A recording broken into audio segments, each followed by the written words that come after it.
come to you again this week. This week we're going to do a recap of what we talked about last week, which was abandonment. But I want to read a Bible verse again today that I think goes along with our topic. And it comes from Psalms 34:18. It said, "The Lord is close to the brokenhearted. He rescues those whose spirit is crushed." And so that's always something encouraging for those who do have faith and believe that God is always with them. He's always, again, I always tell you guys that God has you in the palm of His hand, and He will not forsake you. And I know that with it comes abandonment. Those feelings come to us a lot, where it comes to we're feeling abandoned. So today we're going to go a little bit deeper into different types of abandonment. So maybe we can all relate, and sometimes not all of them will you be able to relate to. So I'm going to go through a few of them, and then we'll talk briefly about them. And the first one is emotional abandonment, when a person's emotions needs are not met. And when it comes to your emotional needs that are not being met, it also comes through with communication. Whether it's through your caregiver or your school counselor or someone at church or your friends. If you feel that your emotional needs are not met, talk to somebody. Let them know how you are feeling. It's never a good idea just to let them be bottled up and have emotional explosion later on. So that's something I always encourage. I know last week we also talked about therapy. Let your therapist know your emotions. Just get them out there and let people know about them. The other one is rejection, abandonment, when a person feels they are not good enough. And again, we talked about that a little bit last week, where we feel that we're not good enough. I don't want to say it's a mental thing, but again, it is mental. We have to talk to ourselves. Don't let anybody tell you you're not good enough. And it also comes from needing reassurance over and over. And there's nothing wrong with needing reassurance over and over. But also, I believe, like in my personal life, it's something that I mentally have to tell myself that we are good enough. So we don't wait around for those to tell us we're good enough. So I'll be really careful about that. And that's something else later on that we'll talk about. And the next one is physical abandonment. When a person experiences actual physical abandonment. And with that, comes with adoption, where maybe your mother, your father leaves you, abandons you. And you have that feeling of abandonment where you end up in a foster home or in a system, and you feel like you're abandoned, and you carry that through your whole adult life. And it can be a scary thing. It can be something that's challenging. It can be something that you carry on in your adult life. You can carry it through your friends, your children. But that's something that you would talk to a counselor about, talk to a pastor about, and don't really take that out on your spouse or whoever that may be. It's something that can really show its ugly face. A parent abandonment, when a child takes a role of a parent due to their absence. And that's something that you will see, especially for me. In my situation, there was 4 of us that was adopted or put into foster care. And some of my siblings were older than me, so I was the youngest one. And, maybe my sister, she took on that role of a parent to some of us, younger ones, I'm sorry. And that's something that the children take on a responsibility that is not theirs necessarily. And they carry that on through the adult life. They feel like they can't let another adult with that responsibility. They feel like it's safe. And that's something I really want to capture on, is that these older children that are in foster care with siblings, that they really feel like it's their responsibility to take care of their brothers and sisters, even though there's adults or caregivers around. And I always believe that it is important for the child to be a child.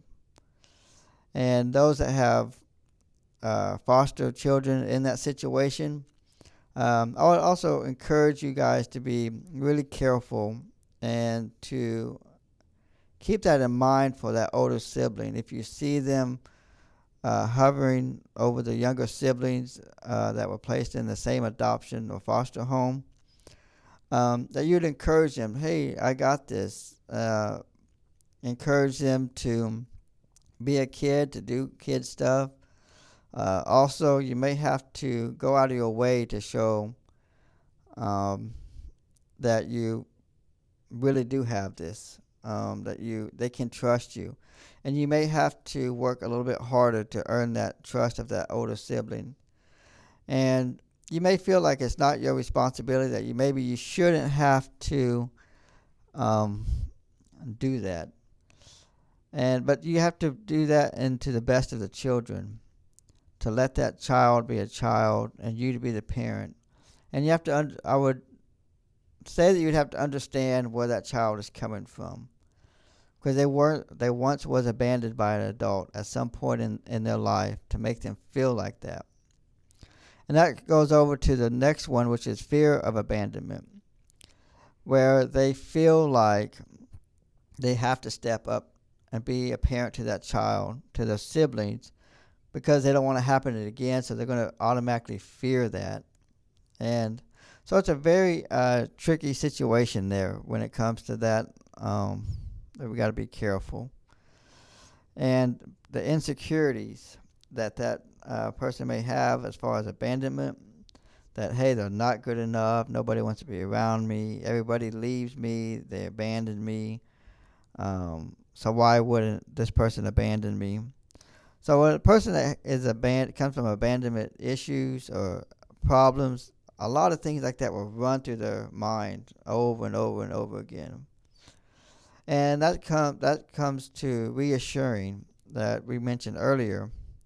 We may have to reassure that person and that child and over again that, hey, we are here for you. We will not leave you. We're not going to abandon you. I'm sorry that you went through that previously. But again, words are words. So that child that is an adoption family or foster family, they're going to know. So another thing that just came to my mind is that some people may think, oh, they're adopted, all them problems or issues or concerns or fears go away. They're adopted now. They're not in the system anymore. They found a family. And I don't believe that's correct. I think that a lot of these issues are carried over. Being adopted is not a magic pill. It's not something that magically makes things disappear. And it's something you continue to work with, have mentors help these kids, these adoption kids. And even when it carries into your adult life, it's something that would need to be treated or dealt with. Low self-esteem, again, just keep telling yourself, remind who you are, who you belong to. Keep your head up. Sometimes, there's that phrase that is fake it till you make it. And, some areas that may be true, but in these areas I feel that it's so important that we don't use that term, fake it till you make it. Let people know your feelings, let people know what you're struggling with when it comes to your spouse or significant other. Let them know what you're feeling. Let your parents, any of the adults or people that you're around, let them know what you're feeling. Because you may react to something that they say or something that they do may trigger your issues of abandonment, and they're not going to understand um, everything that you're saying or why you perceive the way you did and why you're reacting the way you did. So it's important to let them know what's going on and how you're feeling about something. Just don't let it drag on the next day, like, oh, you're not talking to this person anymore. Like, well, what happened? They're not going to understand the fear of abandonment or abandonment concerns unless you talk to them about that. The next one is people pleasing. When it comes to abandonment, it's not something that you want to be people pleasing about just to not be abandoned. Because you have fear of abandonment, and like, oh, I don't want to say this or do this. I just need to be yes or be a yes man, so to speak, just so they don't leave me or don't abandon me. And that's something that's really important. Something I want everyone to be themselves. Be who you are. Do what you like to do. And it also comes to being afraid to be alone. All these things kind of tie into each other. It's not something that you want to carry around your whole life. It's okay to be alone. It's much better to be alone than to be in an abusive relationship, abusive home, or in the system, wherever it may be. Just the fear of being abandoned. Again, be who you are, and it's okay to be alone. Like I said, there's so many different things that if you feel lonely, read, go. Put yourself out in the public, go to the movies, go to church activities.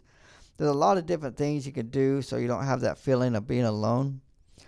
So these are a few things that, I wanted to brush over real quick about this because I know the feeling of abandonment is a serious issue. It's a serious concern that adopted kids, foster kids struggle with. And I know that foster homes, foster parents, adopted parents, sometimes it's hard for them to know how to react or how to handle it. And I would encourage you that you talk to the kids, talk to them about this issue. If you see signs of it, that you get them help, you respond to them accordingly. So that's not something they carry into their adulthood and put it on their kids and so forth. And so with this, I hope that you were encouraged. I hope that I was able to show you a few things. Next week will be a different topic. And until then, take care and take care of the kiddos.